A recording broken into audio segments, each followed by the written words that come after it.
हरि ओम। शारदा शारदाम्भोज वदना वदनाम्बुजे सर्वदा सर्वदास्माकं सन्निधिं सन्निधिं क्रियात्।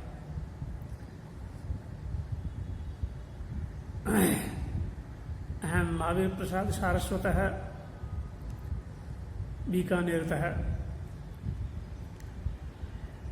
व्याकरणाचार्य द्वितीय खंडे द्वितीय प्रश्न पत्रे लघुशब्देन्दुशेखरे प्रत्ययस्थात् कात् पूर्वस्यात् इदात्म्यसुपः इति सूत्र विषये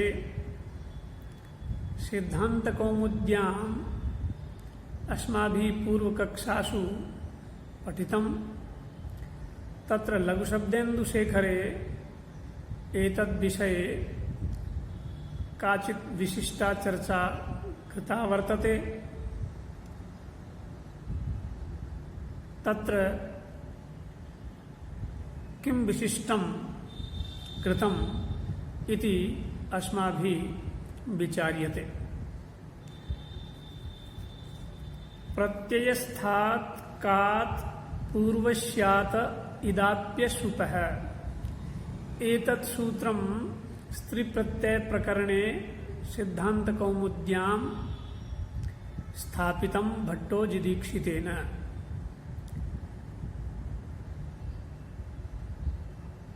प्रत्ययस्थात् ककारात् पूर्वस्य अकारस्य इकारस्यात् आपि स आप सुपः परो न चेत् इति वृत्तिर्लिखिता। अर्थात प्रत्ययस्थः यह ककारः तस्मात् ककारात् पूर्वत्वेन स्थितः यह अकारः ह्रस्वः अकारः अत् इति लिखितम्। प्रत्ययस्थात् कात् पूर्वस्यात् पूर्वस्यातः इत्येवम्। तो प्रत्ययस्थ है यह ककार है तस्मात् पूर्वत्वेन स्थित है यह अकार है। तस्य अकारस्य स्थाने इत्वं भवति इकारः भवति। कदा आपि परे तस्मात् ककारात् परे आप चेत् आप इत्युक्ते टाप डाप चाप सच आप यदि सुपः परः न भवेत् अर्थात यदि स आप सुपः इत्युक्ते सुप विभक्तेः परः भवति चेत् अस्य अकारस्य इत्थं न भवति। किन्तु ताद् आपि परे यह ककार है प्रत्ययस्थ है प्रत्यय स्थितः ककार है। तस्मात् च ककारात् पूर्ववर्ती यह ह्रस्वः अकार है लघु अकार है। तस्य स्थाने इकारस्या कारिका इत्यादि रूपाणि तत्र सिद्ध्यन्ति। यथा हि क्रीधातोः कर्तरि नौल् त्रिचौ इति सूत्रेण नौल् प्रत्यये कृते तस्य च अक आदेशे कृते क्री अक इत्यवस्थायां नौल णित्वात् अचोणिति इत्यनेन वृद्धौ रपरत्वे कार अक इत्यवस्थायां सम्मेलने कारक इति शब्दः जायते। पुल्लिंगे कारकः स्त्रीलिंगे नपुंसकलिंगे कारकं स्त्रीलिंगे तु कारिका इति रूपं भवति। तत्र कारक इति यह शब्दः अस्माभिः निष्पन्नः तस्मात् शब्दात् स्त्रीत्व विवक्षायाम् अजाद्यतस्तात् इत्यनेन टापि कृते कारक आप इत्यस्य आ इति शिष्यते कारक आ इत्येवं स्थितिर्जाता। तत्र इदानीम् एतत् सूत्रं प्रवर्तते। प्रत्यस्थात् कात् पूर्वस्यात् इदाप्यशुपः। अत्र प्रत्यस्थः ककारः विद्यते, कारक कार धन अक, अक इत्यत्र यह प्रत्यय है, सः प्रत्ययस्थः, प्रत्यये स्थितः। अस्मात् प्रत्यस्थात् ककारात् पूर्ववर्ती यह अकार है, अक इत्यस्य अ इति, अस्य इत्वं भवति। आपि परश्चेत्, आपि आप प्रत्यय है, स्त्रीत्व द्योतक प्रत्यय है, परतः विद्यते एव, अतः ककारात् पूर्वस्य अकारस्य इत्वं विधीयते। अतः कारिक आ इत्यवस्थायां सवर्ण दीर्घे कारिका इति प्रातिपदिकं जातम्।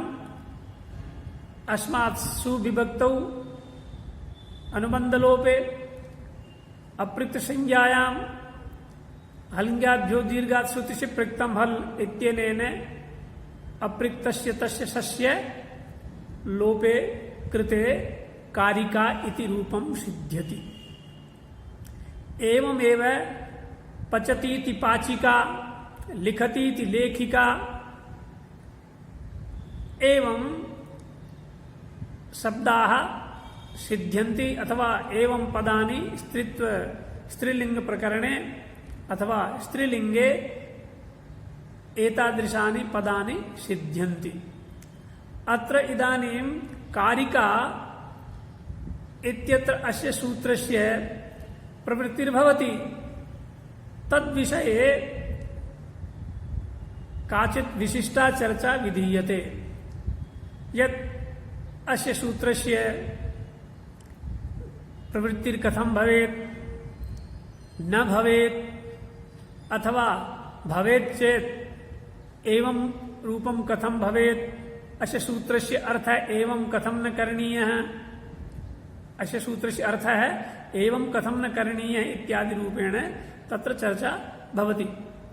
अतः विशिष्टा या चर्चा वर्तते लघुशब्देन्दुशेखरे, तां चर्चां तस्याः चर्चायाः गभीरत्वात् छात्राणां सौकर्याय अथवा छात्राः सरलतया तत्रत्यां चर्चां तत्रत्यं विषयं जानीयुः, अवगच्छेयुः, एतदर्थं हिन्द्यां वच्मि।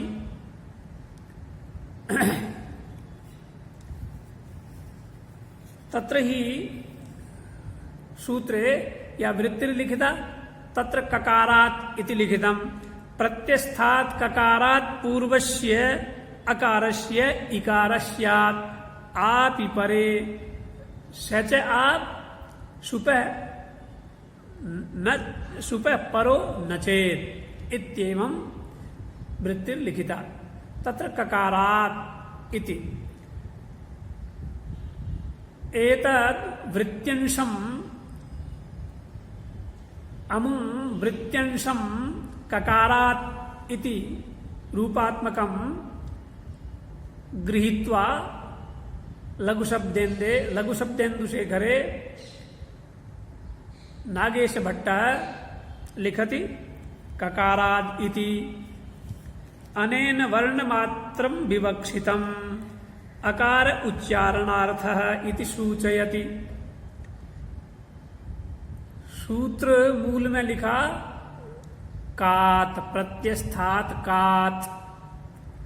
इस कात का विवेचन वृत्ति में करते हुए नागेश भट्ट लिखते हैं प्रत्यस्थात ककारात, ककारात, ऐसा लिखा।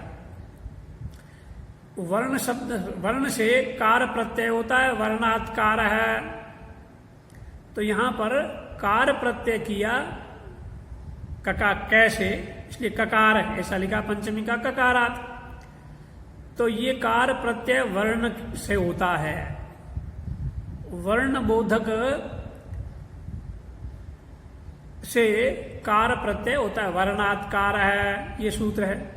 तो यहां कार प्रत्यय युक्त ककारात ऐसा लिखा, इससे ये स्पष्ट है कि यहां वर्ण मात्र विवक्षित है। यहां क ऐसा वर्ण विवक्षित है। यहां क के पश्चात उत्तरवर्ती जो आकार सुनाई दे रहा है क, कात, ये कैसे पंचमी का रूप कात बनाया, तो अदंत माना, अकारांत माना, तो क प्लस ए, ऐसा जो माना ये ए यहां विवक्षित नहीं है, तो उच्चारण के लिए है।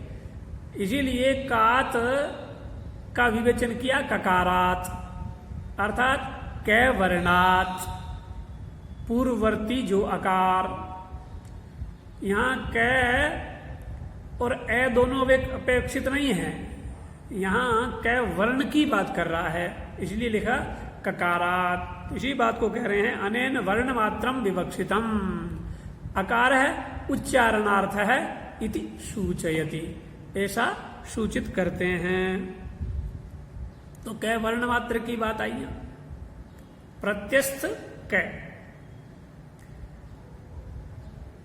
अब एक कोई प्रश्न कर रहा है कि अजी न च कारिका इत्यत्र अकारेण व्यवधानात् आप पर ककारा भावेन इत्वानापत्ति एकादेशेपि अचः परस्मिन् इति स्थानिवद् व्यवधानमेव। कोई शंका कर रहा है कि यहाँ कारिका रूप में यहां कारक प्लस टाप का आप, यहां ये किया आपने, तो यहां ये कह रहे हैं कि इसमें इत्व नहीं होना चाहिए। ये जो सूत्र है उस सूत्र के हिसाब, सूत्र की यहां प्रवृत्ति नहीं होनी चाहिए, इत्व की अनापत्ति आएगी, ऐसा कोई कह रहा है। कैसे? तो ये कह रहे हैं कारिका इत्यत्र अकारेण व्यवधानात्, यहां अकार का व्यवधान है। यहां अक जो किया नऊल को आदेश, उस अक में कै के पश्चात ए है और उसके बाद में टाप का आप है, तो आप और कै के बीच में आकार का व्यवधान है। इसलिए आप ये नहीं कह सकते कि आपसे पूर्व में विद्यमान जो ककार, उस ककार से पूर्व वाला आकार या नहीं है, क्योंकि कै और आप के बीच में ए का व्यवधान बैठा हुआ है, ककारोत्तरवर्ती आकार बैठा हुआ है। तो इसलिए आपसे अव्यभित पूर्व में ये ककार नहीं है, तो इत्व कैसे करेंगे, ये प्रश्न किया। तो कहा कारिका इत्यत्र अकारेण व्यवधानात्, ककारोत्तरवर्तिना अकारेण व्यवधानात् आप परक ककारा भावेन, आप पर है यस्मात् तादृश है, यह ककार है, तस्य ककारस्य अभावात्, ऐसे ककार के अभाव के कारण से यहां पूर्ववर्ती आकार को इकार नहीं होगा। तो कहा क्यों नहीं होगा, वहां आकार कहां है, यहां तो आपने सवर्ण दीर्घ कर दिया, कारक प्लस आप था, सवर्ण दीर्घ कर दिया कारका, ये स्थिति बन गई। तो कहा एकादेश आपने कर भी दिया तो भी अचय परस्मिन पूर्व विधौ, इस स्थानिबद्ध विधायक सूत्र से, स्थानिबद्ध भाव करने वाले सूत्र से यहां स्थानिवत्व आ जाएगा। जो एकादेश किया आपने ए प्लस आ का, वो आ रूपी एकादेश किया, उसमें स्थानिवद्ध भाव आ जाएगा, तो पूर्व वाला ए अर्थात ककारोत्तरवर्ती आकार पुनः वहां दिखेगा, पुनः उपस्थित हो जाएगा, तो आकार का व्यवधान बना हुआ है। इसीलिए कह रहे हैं एकादेशे भी अचय परस्मिन पूर्व विधौ इति स्थानिवत्वात् व्यवधानमेव, ये व्यवधान बना हुआ ही है। तो कहा इस सूत्र का अर्थ हम अलग प्रकार से करें तो कहा क्या अर्थ करोगे, तो कहा आप ही परतोकारस्य कात् पूर्वस्य इत्यर्थेपि निर्दिष्ट परिभाषोपस्थितेर व्यभिते न प्राप्नोति इति वाच्यम। अब का सूत्र का यदि आप अर्थ ये कर लेते हैं कि आप परे रहते जो ककार से पूर्ववर्ती आकार, आप परे रहते ककार से पूर्व में जो आकार, उस आकार को इत्व होता है, ऐसा कहते हो तो भी एक बात दिक्कत और आ जाएगी। वो दिक्कत ये आ जाएगी कि यहाँ आप ही सप्तमी निर्देश है। सप्तमी निर्देश है तो तस्मिन् निति निर्दिष्टे पूर्वस्य, ये परिभाषा सूत्र यहाँ उपस्थित होगा। और जब ये सूत्र उपस्थित होगा तो सूत्र का अर्थ होगा आप परे रहते अव्यभित पूर्ववर्ती ककार से पूर्व वाले हर्ष आकार को इकार होता है, ये अर्थ होगा सूत्र का। आपसे अव्यभित पूर्ववर्ती आकार, अव्यभित पूर्ववर्ती ककार, ये अर्थ अभिष्ट होगा। और अव्यभित पूर्ववर्ती ये ककार है नहीं, क्योंकि यहां बीच में आपका वो अकार बैठा हुआ है। ककारोत्तरवर्ती अकार बीच में बैठा हुआ है। आपसे अव्यभित पूर्व का ककार नहीं में मिल रहा है यहाँ, बल्कि ककार और अकार के बीच में व्यवधान बैठा हुआ है अकार का। तो ये अर्थ करके भी आप इस इत्व की प्राप्ति, ये अर्थ यदि करते हो तो भी इत्व की प्राप्ति नहीं होगी, क्योंकि यहां पर तस्मिन् निति निर्दिष्टे पूर्वस्य ये परिभाषा उपस्थित हो जाएगी। तो सूत्र का अर्थ करना पड़ेगा आप परे रहते अव्यभित पूर्व ककार से पूर्व वाले आकार को इत्व होता है। तो ऐसी स्थिति में यहां आप इसको नहीं कर सकते।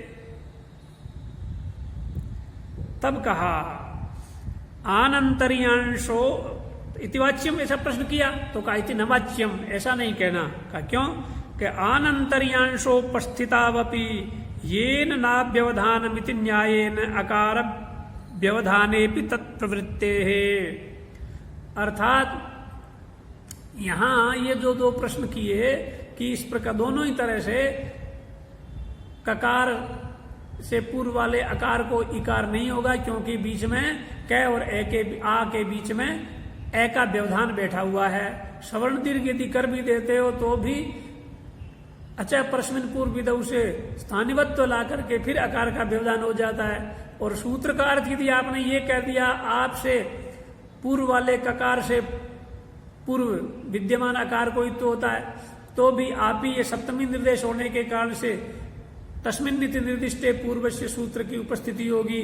तो ऐसी स्थिति में अव्यभित पूर्व ककार भी नहीं है, बीच में आकार का व्यवधान बैठा है, तो भी ये इत्व नहीं होगा।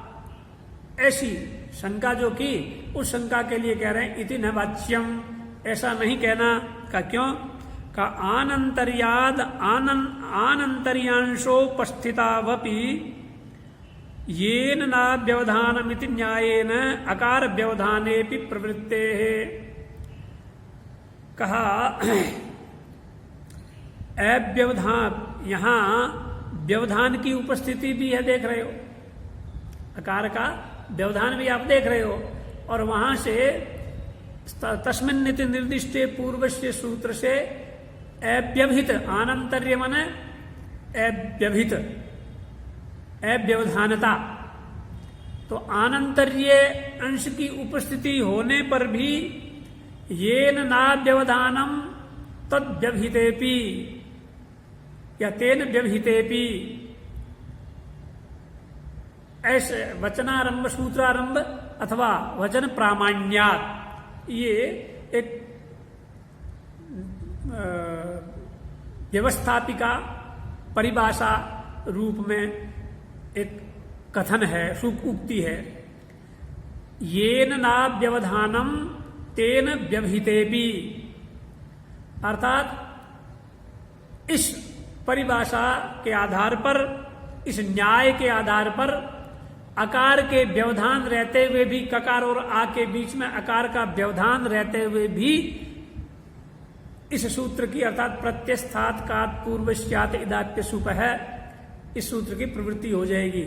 यद्यपि अव्यभित पूर्व ककार ऐसे अंश की उपस्थिति होती है, ऐसी बात वहां उपस्थित होती है तस्मिन् निति निर्दिष्टे पूर्वस्य से, फिर भी येन नाव्यवधानम, येन न अव्यवधानम, जिसका अव्यवधान नहीं हो सकता, अर्थात जिसका व्यवधान निश्चित है, होना जरूरी है, जिसका व्यवधान होना ही है, आवश्यक है। ऐसे व्यवधान के रहते हुए भी, अर्थात जिस व्यवधान का रहना जरूरी है उसका अव्यवधान हो ही नहीं सकता। ऐसी जहां स्थिति कहीं पर भी हो तो पर निमित्तक कार्य उसके व्यवधान रहते हुए भी हो जाता है। जैसे लघुपद गुण की बात है, सार्वधातुक अर्धातुकयो हो, सूत्र से सार्वधातुक अर्धातुकयो हो, ये सप्तमी निर्देश है। तो वहां सार्वधातुक या आर्धातुक परे रहते अव्यभित पूर्व लघुपद को गुण होता है। तो अव्यभित पूर्व लघुपद को गुण होता है। यहां देखिए लघुपद कौन होता है? उपदा संज्ञा किसकी होती है? अलोन्त्यात पूर्व उपदा, अंतिम अल से पूर्व की उपदा संज्ञा होती है। अंतिम अल रहेगा तो ही उसके पूर्व वाले लघु की उपदा संज्ञा होगी, अन्यथा नहीं होगी।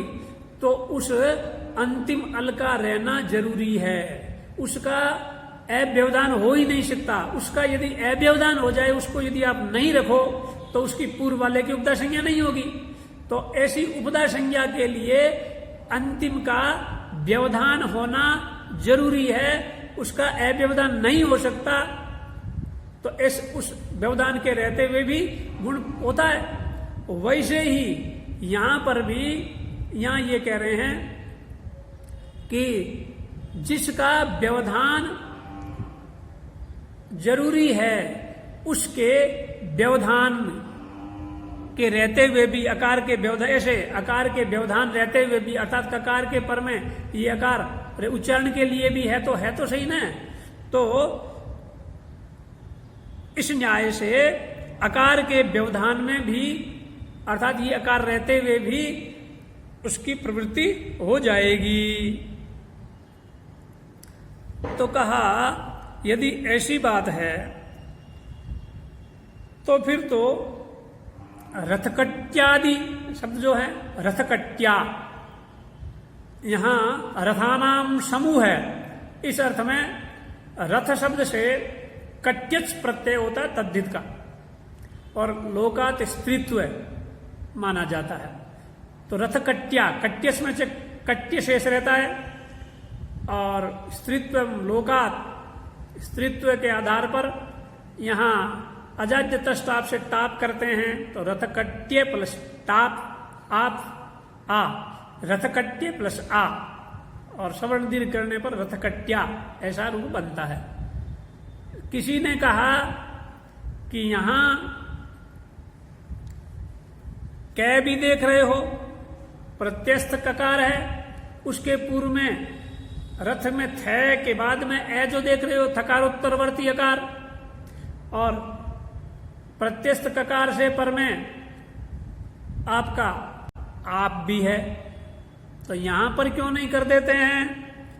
तब कहा वहां नहीं होगा। का क्यों नहीं होगा? वहां अति प्रसंग होने लगेगा। किसी ने कहा कि वहां पर भी तो रथिकट्या ये रूप बनना चाहिए, अकार को इकार हो जाना चाहिए, ये अति प्रसंग होने लग जाएगा यदि ये अर्थ करते हो तो। तब कहा वहां अति प्रसंग नहीं होगा। कहा क्यों नहीं होगा? तो कहा यहां अनेक व्यवधान है। रथकट्या में ककार के बाद में अकार, टकार, यकार और तदुत्तर अकार, इस प्रकार से अनेक व्यवधान है।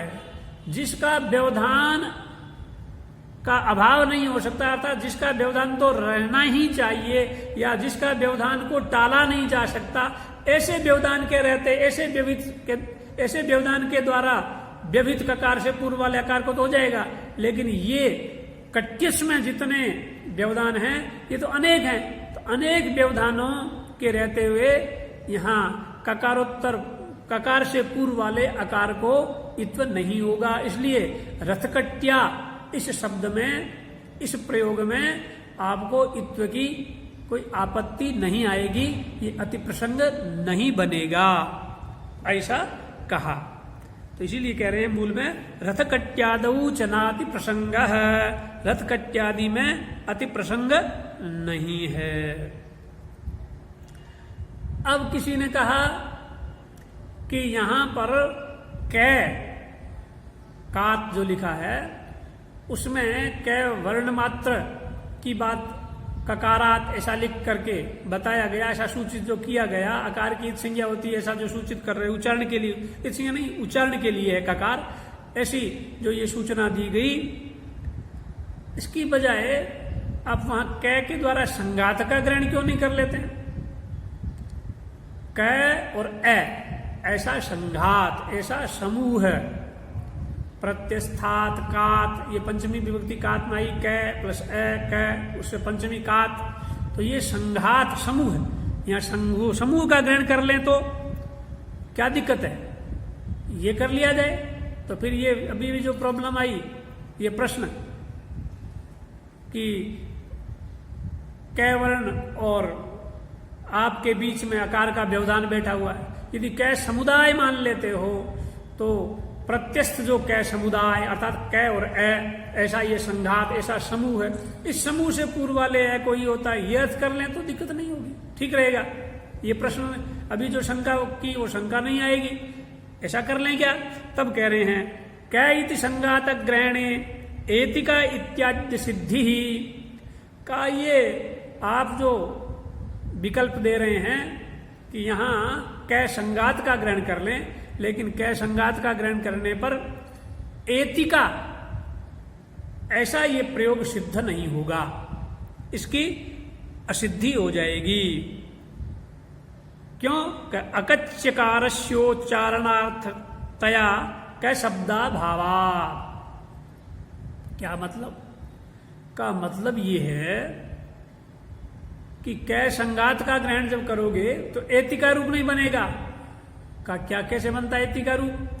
तब कहा एतत् शब्द से स्त्रीत्व विवक्षा में जब रूप बनाते हैं तो ऐसा बनता है, और इस एतत् शब्द से यदि आप अकच प्रत्यय करते हैं, अव्यय सर्वनाम नाम अकच प्राक्टे है, इसे अकच कर दिया, अकच में से अक शेष रहता है, अकच में से अक शेष रहता है।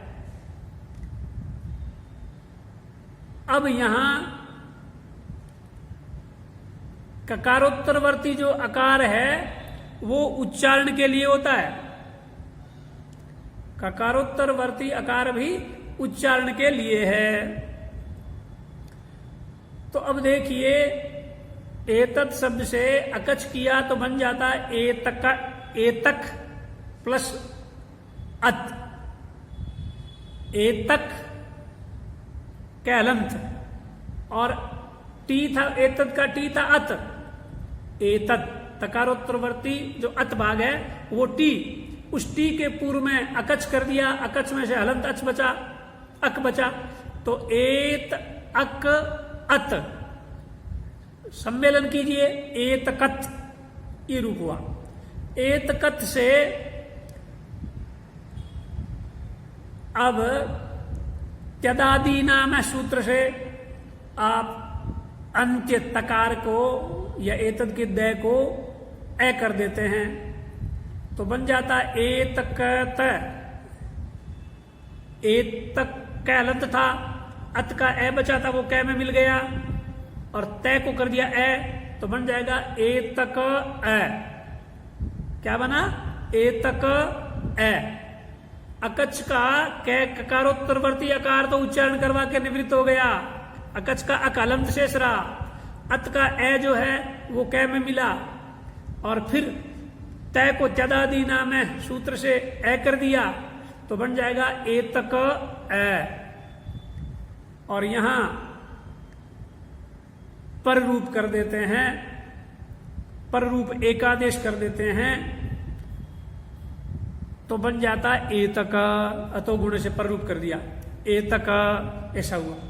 और इस एतक, एतक से टाप किया स्त्रीत्व विवक्षा में, तो एतका, ये स्थिति है।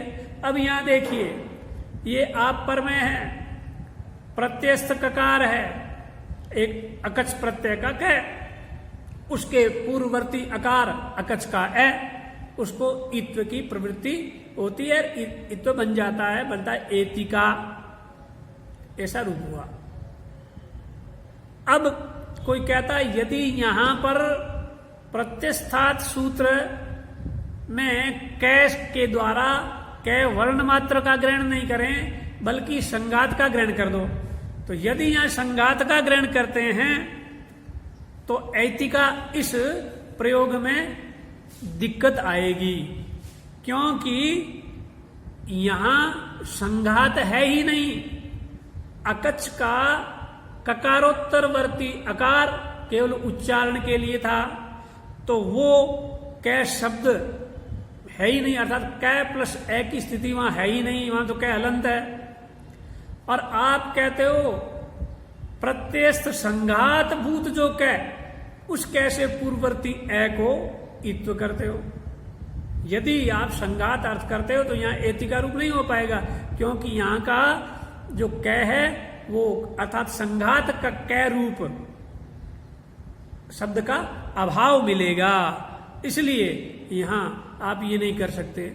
और यदि आपने केवल वर्ण मात्र का ग्रहण किया तो अकच का कै हलंत वर्ण वहां विद्यमान है, उस से अव्यवहित पूर्व में ए बैठा है, उस ए को ई करके एति का रूप सिद्ध कर लेंगे। इसलिए कहा कै इति संघात ग्रहणेतु एतिका इत्याद्य सिद्धि अकच्यकारस्योच्चारणार्थतया कै शब्दा भावात। अकच का जो ककारोत्तरवर्ती अकार है वो उच्चारणार्थक होने के कारण से, अर्थात उच्चारण है प्रयोजन जिसका, केवल उसका ककार का उच्चारण ठीक से हो जाए यही उसका प्रयोजन होने के कारण से वहां कै संघात रूप शब्दत्व का अभाव मिलेगा। इसलिए न याशयो हो इति ज्ञापकेन वर्ण ग्रहण मित्येव ज्ञाप्यते। न याशयो एक सूत्र आ जाएगा, यका शका ये रूप बनाएंगे, यत और तत् शब्द से अकच करके, और जो स्त्रीत्व में यका और शका ये दो रूप बनाएंगे। यहां पर भी इत्व की आपत्ति आती है, यिका और शिका ऐसा रूप होना चाहिए, किसी ने ये कहा। तब एक सूत्र है नैयाशयो हो, यत और तत् शब्द से अकच करने के बाद में जो टाप करके जो ये स्थिति बनाते हो, उसमें यह ककार प्रत्यस्थ ककार से पूर्व वाले आकार को इकार नहीं होता है, ये निषेध करता है। तो इस के द्वारा भी अपन यही ज्ञापित कराते हैं कि यहाँ वर्ण का ग्रहण किया गया है, अर्थात कै के द्वारा कै वर्ण के ग्रहण की बात है, न कि कै संघात की। तो इसी बात को कह रहे हैं, न याशयो हो इति ज्ञापकेन वर्ण ग्रहणम इत्येव ज्ञाप्यते। वहां पर वर्ण का ही ग्रहण होता है, ऐसा ज्ञापित करवाया जाए। अब किसी ने कहा कि अजी यहां ज्ञापन हम अलग प्रकार से करवाएं तो का कैसा ज्ञापन करवाओगे? का अकच विधायक स्तंभ अकार वैशिष्ट्यम आदाय इत्व प्रवृत्ति ज्ञापकत्वाश्रयणे तु गौरवम। कहा अकच प्रत्यय करने वाला जो सूत्र है, अव्यय सर्वनाम नाम अकच प्राक्टे है, उस सूत्र में स्थित जो अकार विशिष्ट अकच, वहां ए कै ए च ऐसा जो समुदाय दिया, वहां ककारोत्तरवर्ती आकार दिया है, उस सूत्र में विद्यमान अकच शब्द में विद्यमान जो आकार, उस आकार से विशिष्ट उस शब्द को लेकर के यहां इत्व की प्रवृत्ति होती है और उसको ये निषेध करवाता है। ऐसा ज्ञापन करें तो का ऐसा ज्ञापन करवाओगे तो ये गौरव दोष होगा, इसमें गौरव दोष होगा। आपको वर्ण ग्रहण के द्वारा ये सारा कार्य सिद्ध हो रहा है और वहां जो लक्ष्य है तत्शब्द और यत शब्द से अकच करके जो लक्ष्य है, उस लक्ष्य वाले वर्ण को ग्रहण न करके अकच विधायक सूत्र में विद्यमान जो अकार विशिष्ट अकच, उस का आश्रय लेकर के इत्व की प्रवृत्ति करवाएं, इतना ये गुरुतर कार्य कर रहे हो तो ये गौरव दोष हुआ। एक दूसरी बात यह है कि तावतापि प्रत्यस्थत्वांशानुपपत्तेश्च, और ऐसा यदि आप कर भी लेते हो, इस गौरव से आपको यदि परहेज नहीं है, और अकच विधायक सूत्र में स्थित अकार विशिष्ट अकच उसका ग्रहण करवा करके, उसका ज्ञापन करवा करके इस इत्व की प्रवृत्ति करवाने के लिए प्रत्यस्थात सूत्र को लगाते हो, ऐसा यदि गौरव वाला कार्य भी करते हो तो भी नहीं कर पाओगे। कारण यह है कि तावतापि प्रत्यस्थत्वांशानुपपत्तेश्च, वहां प्रत्यस्थत्वांश की अनुपत्ति रहेगी। वो प्रत्यस्थत्व जो अंश है, प्रत्यस्थात का प्रत्यस्थ ककार, ये प्रत्यस्थत्व नहीं मिलेगा। का क्यों नहीं मिलेगा? तो कहा अभी आपने आश्रय लिया प्रत्यय विधायक सूत्र, अकच प्रत्यय विधायक सूत्र में स्थित अकार, तो सूत्र में विद्यमान जो है उसकी प्रत्यय संज्ञा नहीं है। सूत्र के अंदर जो लिखा रहता है उसके द्वारा ज्ञाप्य जो होता है उसकी प्रत्यय संज्ञा होती है।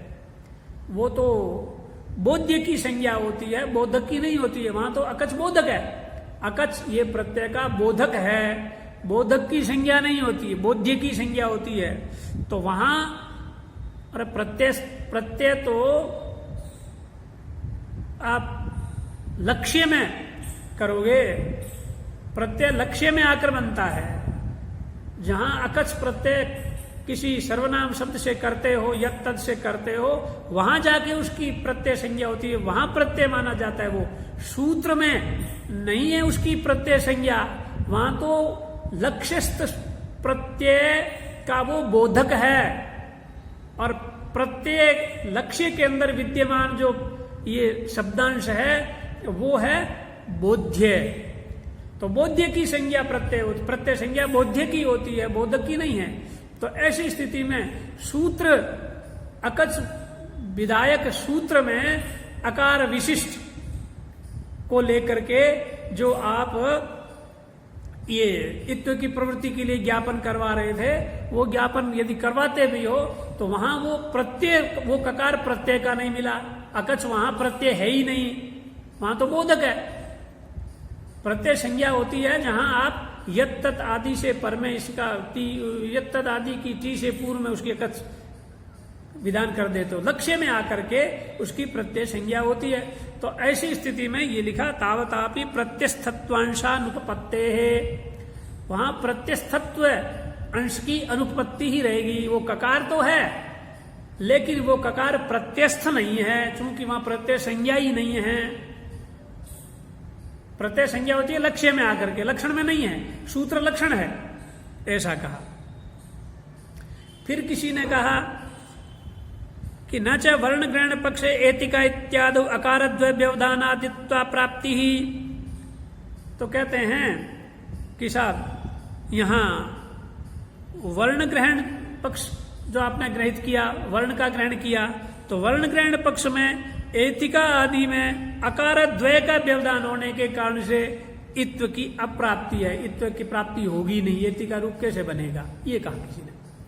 अर्थात जब आपने वर्ण ग्रहण की बात करवा दी कि यहां संगातक कै संगात का ग्रहण नहीं बल्कि कै वर्ण का ग्रहण है, तो वर्ण ग्रहण की जब बात है और उसमें एक अकार का व्यवधान आपने अनिवार्य मान लिया, उसका व्यवधान को टाला नहीं जा सकता, ये ना व्यवधानम तेन व्यभितेपि, ये कह करके आपने एक व्यवधान को तो सहन करवाने की व्यवस्था करवा दी। लेकिन यहां तो दो है अकार, तो इस बात को कह रहे हैं कि वर्ण ग्रहण पक्ष में एतिका इस प्रयोग में अकार द्वय व्यवधानात, अकार दो अकारों का व्यवधान है। वो कौन से अकार दो व्यवधान? तो कहा देखिए एतत् शब्द से अकच किया तो एतक प्लस अथ, एतत् शब्द मूल शब्द का तकारोत्तरवर्ती जो अकार था वो अकार एक, और दूसरा दय के स्थान पर जो आप त्यदादि नाम ऐसे ए कर दिया तो ये दो हो गए। तो एतक ए, और फिर यहां तो गुण से प्ररूप करते हैं तो एतक ए, और फिर क्या में मिलाते हैं तो एतक, और फिर टाप के साथ में भी आपने सवर्ण दीर्घ कर दिया तो बन जाता है एतका। तो यहां ये कह रहे हैं एक तो एतत् शब्द के अंदर तकारोत्तरवर्ती अकच के बाद में जो रह गया था टी के शुरू में जो है वो है, और एक दय के स्थान पर जो कर दिया आपने त्यदादीना में से वो, ये दो अकार का व्यवधान होने के कारण से अनेक व्यवधान हो गया। जैसे रथकट्यादि में अनेक व्यवधान होने के कारण से आपने ककार से पूर्व वाले एक अकार को इकार नहीं किया, वैसे ही यहां पर भी अनेक व्यवधान होने के कारण से अर्थात दो अकारों का व्यवधान होने के कारण से यहाँ इत्व की प्राप्ति कैसे कराओगे, इत्व प्राप्त नहीं होगा, ये कहा किसी ने। तो कहा द्वयोरकार और एकादेशे टापाशा एकादेश स्थानिवद भावात एकेन एव अकारेण व्यवधानात्। तो इसका उत्तर देके ये कह रहा है कि द्वयोरप्यकारयो हो, दोनों ही अकारों का पहले आप अतो गुण से प्ररूप करके दो को एक बनाया है, उसके बाद में टाप के साथ में एकादेश कर दिया, तो एकादेश कर दिया। अब स्थानिवद भाव भी यदि लाते हो, ए को दोनों को एक जगह ए किया, फिर टाप के साथ में सवर्ण दीर्घ किया तो आ बन गया। इस आ में स्थानिवद भाव से लाते हो तो एक ही स्थानीय आएगा। क्यों कि ताप के साथ में सवर्ण दीर्घ करने से पूर्व में वहां पर एक ए बना चुके, अतो गुण लगा करके दोनों ए को एक ए बना चुके। तो ताप के साथ में सवर्ण दीर्घ करने से पूर्व की स्थिति आएगी स्थानीवद भाव से, तो पूर्व की स्थिति एक अकार है, तो एक अकार का व्यवधान होने के कारण से यहां इत्व की प्रवृत्ति हो जाएगी, ऐसा कहा। पुनः स्थानीवत्वम तुने, अब किसी ने कहा फिर स्थान टाप के साथ में सवर्ण दीर्घ एकादेश किया, उसमें स्थानीवद भाव लाए तो एक ए आया, वो ए अतो गुणे से पर रूप करके आपने दो ए के स्थान पर बनाया था, तो यहां पुनः स्थानीवद भाव ला करके एक ए और ले आए तो दो ए हो जाएंगे साहब। तो कैसे करोगे? तब कहा पुनः स्थानीवत्वम तुने, फिर से स्थानीवत्व नहीं होगा, सूत्र स्थानीवद भाव करने वाला एक बार ही लगेगा। क्यों कि लक्ष्य लक्षण से शक्रदेव प्रवृत्ते है, लक्ष्य लक्षणम शक्रदेव प्रवर्तते, लक्ष्य में लक्षण एक ही बार प्रवृत्त होता है। तो टाप के साथ में सवर्ण दीर्घ करवाने के बाद में एक बार उस सूत्र की प्रवृत्ति होगी स्थानीवद भाव वाले की, तो स्थानीवद भाव सूत्र की प्रवृत्ति एक बार होगी, अब पुनः उसकी प्रवृत्ति नहीं होगी। इसलिए इस बात को ये कह रहे लक्ष्य लक्षण से शक्रदेव प्रवृत्ते है। टापाशा एकादेश से स्थानीवत्वम बिना पूर्व एकादेश से स्थानीवत्वम तो वक्तुम अशक्यम का, टाप के साथ में एकादेश को स्थानीवद भाव करने के पहले इनका जो एकादेश था उसका स्थानीवत्व नहीं कर सकते। किसी ने ये कहा कि ए और ए दोनों को मिला के जो आपने अतो गुण से पर रूप किया था, उस पर रूप वाले स्थिति में हम स्थानीवद भाव करके दो ए बना लेते हैं, तो कहा ऐसा नहीं कर सकते। पहले आपको टाप के साथ में एकादेश करके स्थानीवत्व लाना पड़ेगा। एकादेश के साथ में जब आप स्थानीवत्व ले आए तो फिर दोबारा वो स्थानीवत्व वाला सूत्र लगेगा नहीं, क्योंकि लक्ष्य लक्षणम शक्रदेव प्रवर्तते, ये परिभाषा है। तो इसी बात को कह रहे हैं टापा सहिकादेश स्थानीवत्वम विना पूर्वैकादेश स्थानीवत्वम तु वक्तुम अशक्यम। क्यों नहीं कह सकते? टाप के साथ में जो एकादेश किया उस एकादेश में स्थानीवत्व के पहले पूर्व वाले जो एकादेश था उसमें स्थानीवत्व नहीं ला सकते, ऐसा कैसे कहते हो आप? तो कहते हैं इसलिए नहीं कह सकते, इसलिए कह सकते हैं कि तस्य माने पूर्व कृतस्य अतो गुण इत्यनेन कृतस्य ताबेकादेशेन अपहारेण अदर्शनात्, उस ए का जो आपने अतो गुण से प्ररूप किया, उस ए का ताप के द्वारा ताप के साथ में एकादेश करने की स्थिति में अपहार हो गया, उसका अपहरण हो गया, और ऐसी स्थिति में वो दिखता ही नहीं है। तो उसको दिखाने के लिए पहले ताप के साथ में जो सवर्ण दीर्घ किया उसमें स्थानीवद भाव ला के ए लाना पड़ेगा, और वो ए लाने के बाद में यदि आप स्थानीवद भाव करते हो तो दोबारा लगेगा नहीं, क्योंकि लक्ष्य में लक्षण एक बार ही लगता है। ऐसी स्थिति हुई। अतएव न आशयो इति निषेध सार्थक्यम, इसलिए अर्थात इसलिए का मतलब मात्र ही यहां पर विवक्षित है। पूर्वोक्त रीत्या एकस्यैव स्थानिवद् भावस्य प्रवृत्ते है। पूर्वोक्त रीति से एक ही का स्थानिवद् भाव, एक ही बार स्थानिवद् भाव की प्रवृत्ति होगी, ऐसा मानने के कारण से ही नैयाशयो सूत्र में निषेध की सार्थकता बनती है। यदि दो बार अर्थात स्थानिवत्व पुनः प्रवृत्त होता तो फिर दो अकार का व्यवधान यदि उपस्थित इस हिसाब से आप करवा देते तो नैयाशयो इस निषेध की आवश्यकता ही नहीं पड़ेगी, क्योंकि वहां पर भी यत और तत् में भी वही स्थिति है। अकच करने के अकच करते हो तो अकच के बाद में एक तो यत यकारोत्तरवर्ती जो अकार था वो, और एक दकार जो है उसको आपने त्यदादि नाम से किया तो वहां पर भी दो है। तो वो दो है, जैसे एतक में है वैसे ही यकत में भी है। तो यहां पर फिर यदि एतिका में ये प्रवृत्ति इत्व की नहीं होती है ऐसा आप कहते हो, वैसी प्रवृत्ति फिर तो वहां पर भी नहीं हो पाएगी, यका और शका में भी। तो यका शका में जब प्रवृत्ति नहीं हो पा रही है, होती ही नहीं है, तो ऐसी स्थिति में नैयाशयो सूत्र से निषेध करवाने की क्या आवश्यकता होगी। वो निषेध करवाना भी इसी बात को ज्ञापित करता है, या निषेध करवाना भी तभी चरितार्थ होता है, तभी संगत होता है जब पुनः प्रवृत्ति नहीं होती। अर्थात स्थानिवत्व की एक बार ही प्रवृत्ति होगी, दो बार प्रवृत्ति नहीं होगी, ऐसा ये इससे स्पष्ट हुआ। तो कहा अतएव मन पूर्वोक्त रीत्या एकस्यैव स्थानिवद् भावस्य प्रवृत्ते है, एक ही बार स्थानिवद् भाव की प्रवृत्ति होगी, ऐसा मानने के कारण से ही, ऐसा मानने पर ही नैयाशयो हो इति निषेधस्य सार्थक्यम, इस निषेध की सार्थकता बनती है। ऐसा ये हुआ।